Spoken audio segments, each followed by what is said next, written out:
All right, friends. So the holiday season is quickly approaching, and now that I'm getting involved in things like going to farm festivals, and it's pumpkin season and apple season and almost sweater season. I mean, it's still 80 degrees out today, so it's not quite there. But I wanted to tell you what my game plan is for approaching the holiday season without compromising my health. In the past 10 years, I've heard the horror stories of how the holiday season may result in things like 5 to 10 pounds of weight gain that you will never get off. And I just want to let you know it's not that bad. From what I have seen in the studies, it sounds like, for Americans at least, the holiday weight gain is somewhere around 0.9 pounds to 2 pounds for the season. And all of the extra weight that you're seeing is probably due to a lot of salt in the diet and just general water retention. So I first wanted to make sure that you all know that we do not have to stress.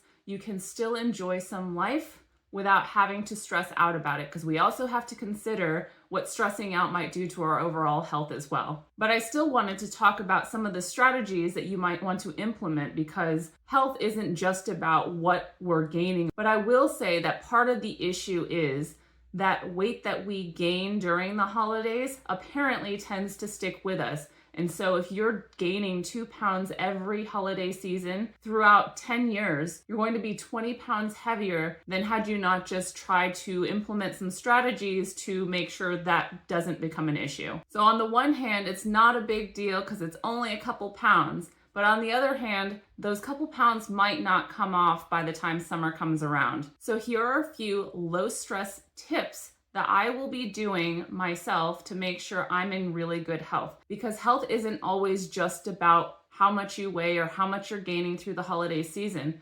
But this is also the time that we tend to be sick a little more often. And that might have a little more to do with some of these points I'm going to be talking about. One of them being, yes, of course, the food. If we are eating wholesome, healthy food, that means we're fueling our bodies to want to have good, robust immune systems to be able to fight off whatever we're going to be seeing. But some of these other tips have more to do with other things we don't often consider when it comes to the cold and flu season. So it's not just weight gain, it's also considering our overall health. So no surprise here on the first one. My goal is to make sure I get one fruit meal in at least in the day. It's going to probably be breakfast, but I want to get at least that one. And I will say one is the goal, because while we might like the two, one will absolutely be achievable. And I want to be able to hit something that I can actually do throughout the whole cold season as well. So what does that look like? It could be that quick smoothie. I've been really into this, what I'm going to call apple pie smoothie. It's been so good so far. It's just a handful of dates, one frozen banana, and some, I would recommend apple cider, but if you don't have that, apple juice. And when you blend it all together, it's super cozy, very much in line with the whole fall seasonal food. Along with that, I am going to challenge myself to have an apple a day. So if I can only commit to one fruit meal, I want to make sure that the other thing I'm going to do is one apple a day. So that means I'm hitting fruit at least a couple times throughout the day. And sometimes it's really easy to get that apple in during that first meal. But if you can, try to separate it out. So you've got one fruity meal, maybe that has an apple, but also have an apple for a snack or something later on, or maybe the next thing that you eat. The next one is to get 1 pound of vegetables in daily. This is not that difficult of a task to do. And if you're anything like me and you have those big smoothie bowls and you put it on top of a mound of shredded carrots, it is so easy to get in at least half a pound of carrots in that way. And it is so filling, and you know you're getting all that raw, good nutrition in at the same time. That's one way to do it. But of course, you could always put in a half a pound at lunch and a half a pound at dinner. And it's super easy to accumulate a pound in a day. If you don't like the idea of carrots in your smoothie bowls, then maybe you should just throw in some kale or spinach into your smoothies. And that way you're getting the fruit and the vegetables first thing in your day. And it's a very health promoting, healthy start for your day, and it makes you want to continue on. Of course, I wasn't going to get through a video without having to talk about walking again.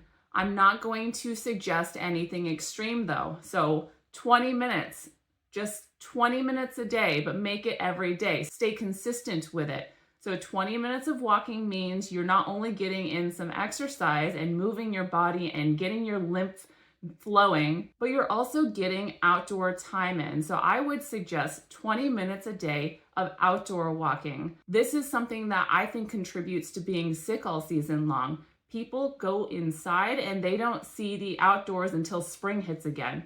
So whether or not you're walking in the winter time through snow or if it's warm out, get that time outside. It's good for your eyes. It's good for your skin to get a little bit of contrast when it comes to temperature and light. And vitamin D is a concern during those months because when people go inside, they're not getting any sun exposure. So 20 minutes a day is small enough for you to be able to achieve this, but not so great that you're just going to quit before we start. Along with movement, I suggest, and this is what I'm going to do, I'm going to commit to 2 strength sessions each week. And I don't mean anything extreme. I mean twice a week, I'm going to schedule in my calendar that I will be doing body weight workouts. And that's going to look like pull-ups, push-ups, and squats, or some variation of that.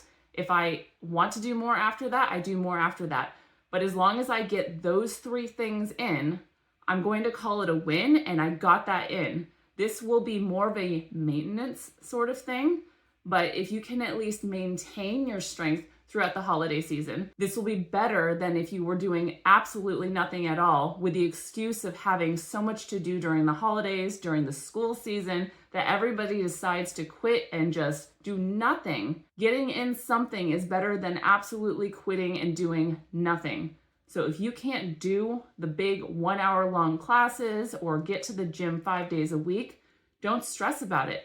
Just do something twice a week and stick to it, because consistency is what wins in the long term. And here are some of the bonus things that I just do regularly myself. It's not something I'm adding to my normal part of my life because I do this all the time. So these are things you might want to consider yourself. One of them is if I'm not having a fruity meal, I am going to be having a starch-based meal with vegetables.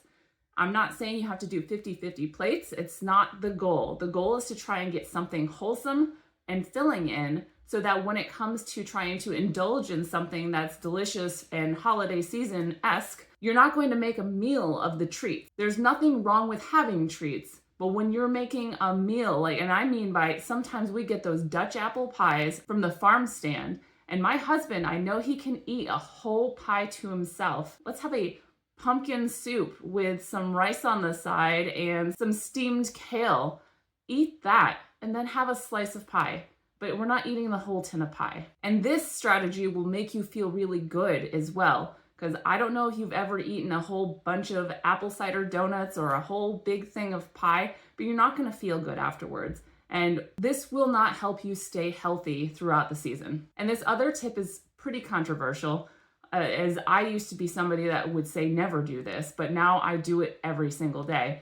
I weigh myself daily, and I don't do this because I'm stressing about it, because I think of it as information. But if you weigh yourself daily, then you are seeing that you're staying around a certain number. And when you know you've kind of gone off in the deep end, if you've gotten to a point where you're like, I don't want to weigh myself because I don't want to see what I had just done to myself, you know that you're kind of slipping in certain areas. It's a great way to keep you honest. So if I know I had a night that was super late and we had a bunch of whatever chips from the party, and I know I had a lot more salt than I'm used to, the next day you might see that on the scale. Not only was I eating later, but I was eating something saltier, so that water retention and food in the gut, it all contributes to a higher number. But we have to look at that reasonably and say, hey, I know what happened here. Now let's try and avoid that by trying to do something different. Maybe we're gonna have even more starches at dinner. That way I don't feel tempted to go to those snacky things.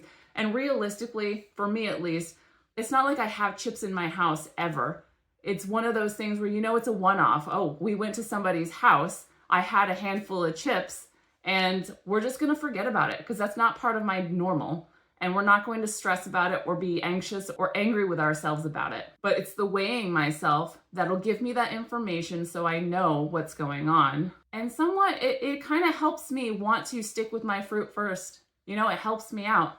If I know that I've got a little bit of water weight or salt messing with the water weight, then I know the solution is having a nice fruity meal first thing in the morning. What are strategies you are using this holiday season to help out when it comes to the holiday weight gain? Once again, it's not very much. I know people like to scaremonger, but it's not that much. But we do want to consider our health. So what are you doing for your health this holiday season?